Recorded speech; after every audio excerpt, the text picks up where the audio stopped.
When you think of a hospital, you probably picture doctors and nurses, right? They're on the front lines, absolutely. But behind every single blinking monitor, every life-sustaining pump, there's another team. A team working around the clock to keep patients safe from the technology itself. Today, we're going to pull back the curtain on these unseen guardians of patient care. So let's just dive right in. Modern medicine it's a technological marvel. There's no other way to put it. But think about this. When a patient is connected to this whole web of complex electrical devices, a really critical question comes up. Who is making sure that technology helps and never, ever harms? Well, the answer is a type of professional you've probably never even heard of, but whose work is absolutely vital. Okay, let's set the scene. Imagine a modern hospital room. It's like a symphony of technology, right? You've got monitors tracking every heartbeat, pumps delivering these super precise doses of medicine, and ventilators literally breathing for people who can't. This whole environment is built to save lives, but it also carries some pretty serious hidden risks. Just consider how uniquely dangerous a hospital can be. You have patients who are physically connected to electrical machines, sometimes to fluid-filled tubes that totally bypass the skin's natural protection. And a lot of times they might be unconscious, completely unable to pull away from a faulty device. Meanwhile, the clinical staff, the doctors and nurses, they're focused on caring for the patient. They can't be expected to be experts on the guts of every machine. You put all that together, and you've created a perfect storm for invisible electrical risk. So who stands in that gap? Between the amazing promise of all this technology and the real peril of electricity? Well, that brings us to the hero of our story, the healthcare technology management professional, or you can just call him HTM for short.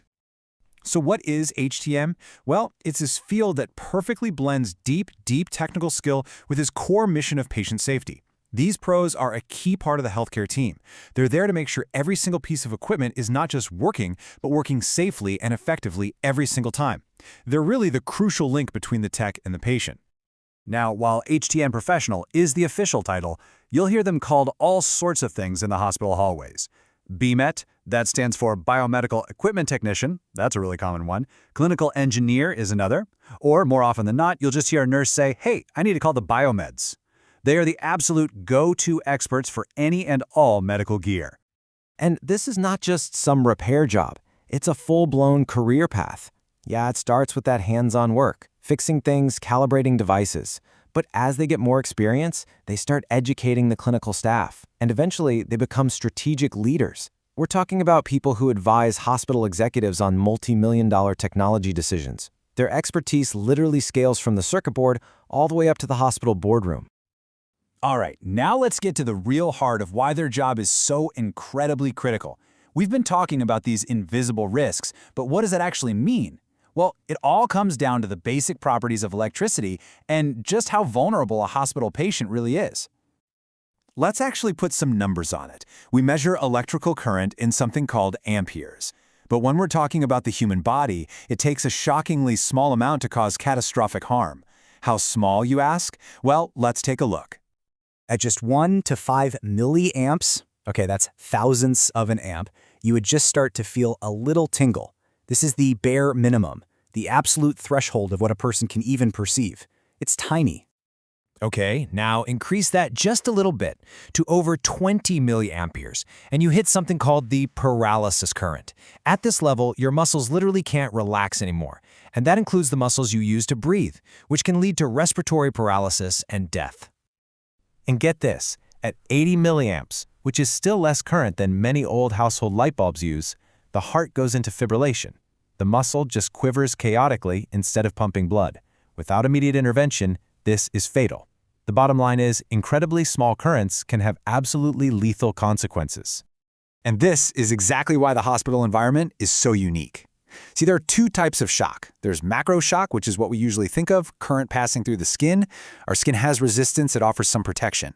But in a hospital, a patient might have a pacemaker lead or a saline-filled tube from an IV, creating a direct electrical path straight to the heart. This allows for something called microshock. It completely bypasses the skin, and the danger level drops by a factor of 1,000. It's measured in millionths of an amp. This risk of microshock, this silent killer, is what HTM professionals fight against every single day. So, when you're faced with these incredibly high stakes and these invisible dangers, how do you make sure every single device is safe? Well, HTM professionals don't leave anything to chance.